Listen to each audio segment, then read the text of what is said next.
भी एक मुद्दा है, क्योंकि पब्लिक जो ईडी पे भी इल्ज़ामात लगाती है कि जो सरकार कार्यरत है वो सरकार विरोधियों पर ही ईडी अपना एक्शन लेती है। लेकिन ये एक्शन जब हर एक वर्ग के लिए, हर एक वर्ग के हित में काम होगा तो अच्छा है। हाँ, ईडी का ये अच्छा एक एक्शन होगा अगर ये इस पर निर्णय लेते हैं और इसे उजागर करते हैं, इसका क्या मुद्दा है, इसे सब पब्लिक में बाहर लाते हैं और इससे एक पब्लिक को न्याय भी मिलेगा और एक जो एक भ्रष्टाचार है, भ्रष्टाचार विरोध के प्रति ये कदम होगा, ये सही होगा। नमस्कार दोस्तों, आप देख रहे हैं भारत न्यूज़ 24/7 और ये है वो बिल्डिंग जो पता नहीं कितने पैसे इसमें लोगों के शामिल हैं।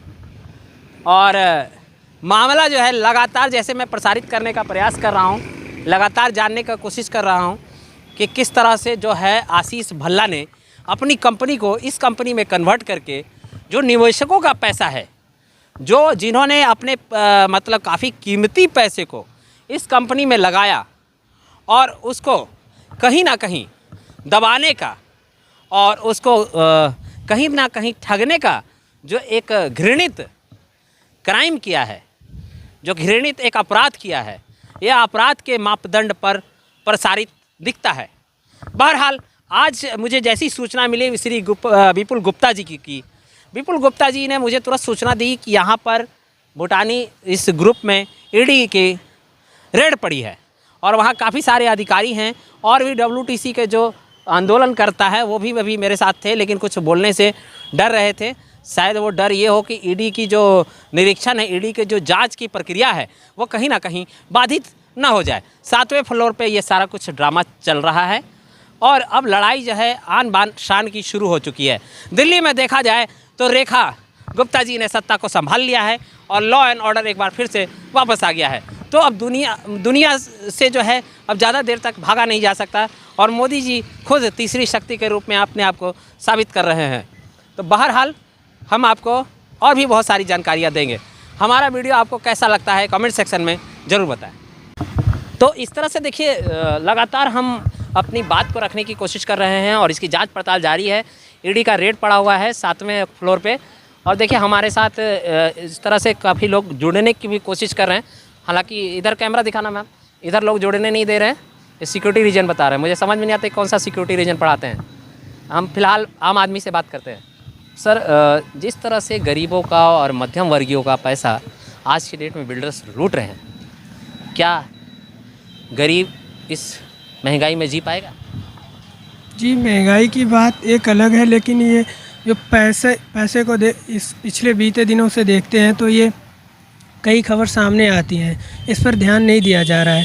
आपने देखा होगा हमारे ये सेक्टर 105 की तरफ से एक सुपर टेक्नोवा बिल्डिंग है, वही सेम मुद्दा ये भी है। वहाँ भी देखा जो रिटेल छोटे इन्वेस्टर्स हैं उन्होंने पैसा इन्वेस्ट किया, कंपनी ने वादा किया कि हम आपको एक निर्धारित समय दिया, निर्धारित समय पे उनका जो पैसा था उन्हें अपार्टमेंट बना के देने का वादा किया था, तो वो नहीं दिया और उसका एक्चुअल रीज़न क्या था, कंपनी ने जो उनका मेन पैसा था वो कहीं और इन्वेस्ट किया, मोटा मोटी तो मैनिपुलेट किया है। जो छोटे इन्वेस्टर हैं उनका पैसा कहीं और, उनको कुछ और बताया गया तो उन्होंने इन्वेस्ट किया पैसा, फिर वो पैसा जो था वो कहीं और इन्वेस्ट किया गया है। अब हाई रिस्क पे भी इन्वेस्ट किया है जो रिटर्न ना आए और डूब भी सकता है, तो ये बिल्कुल गलत है।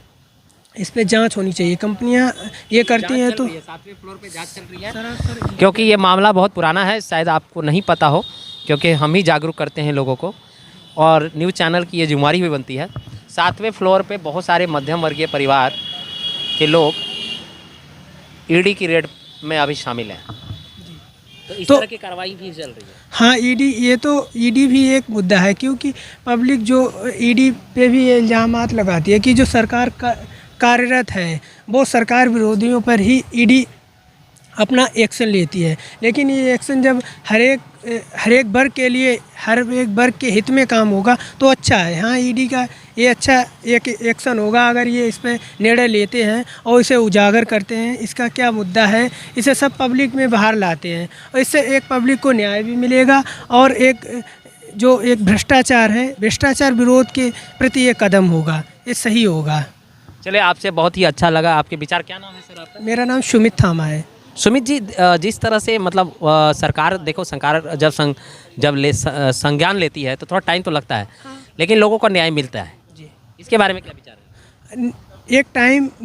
एक टाइम की भी लिमिट होती है। आपने देखा होगा सुपरटेक नोवा, वो प्रोजेक्ट बहुत दिन से स्टार्ट हुआ था, अभी भी उसका एक्चुअल रीज़न ये था कि उन्होंने जो पैसा रिटेल इन्वेस्टर से लिया वो कहीं और री इन्वेस्ट कर दिया अपने भले के लिए। लेकिन रिटेल इन्वेस्टर को क्या हुआ, उन्हें अब तक उनके घर नहीं मिले। उनसे एक बहुत महंगी ज़मीन पे पैसा इकट्ठा किया गया और वो पैसा फिर कहीं इन्वेस्ट किया गया। उन्हें अभी तक भी उनके मूल्य, ना तो उनका पैसा वापस हो पाया, ना उन्हें उनकी ज़मीन। एक मामला जो अभी प्रकाश में आया था, सुपरटेक की बिल्डिंग के साथ भी ऐसा ही हुआ था और उसको ध्वस्त कर दिया बाद में योगी सरकार ने।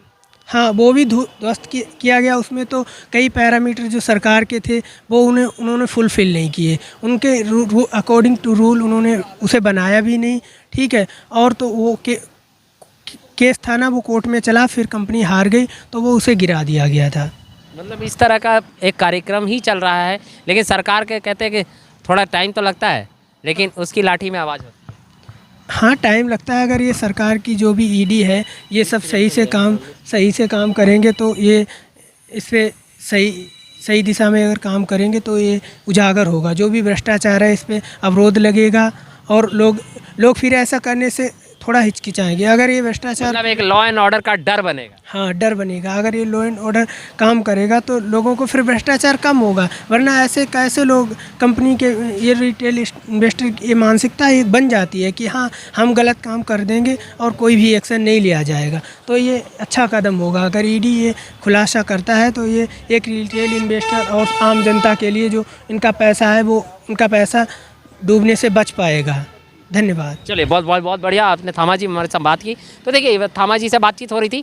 फिलहाल जिस तरह से मतलब कोलैबोरेशन हुआ है भूटानी के अंदर, WTC का जो कोलैबोरेशन हुआ है, जिस तरह का मामला लगातार हम संज्ञान में ले रहे हैं, ये मामला यहीं पे चल रहा है और हमें सूचना मिली थी। जैसे ही सूत्रों से सूचना मिली हम यहाँ पे पहुँचे हैं और यहाँ पर सबसे बातचीत चल रही है। बहरहाल आप बने रहिए और देखते रहिए राज के साथ, भारत न्यूज़ 24/7।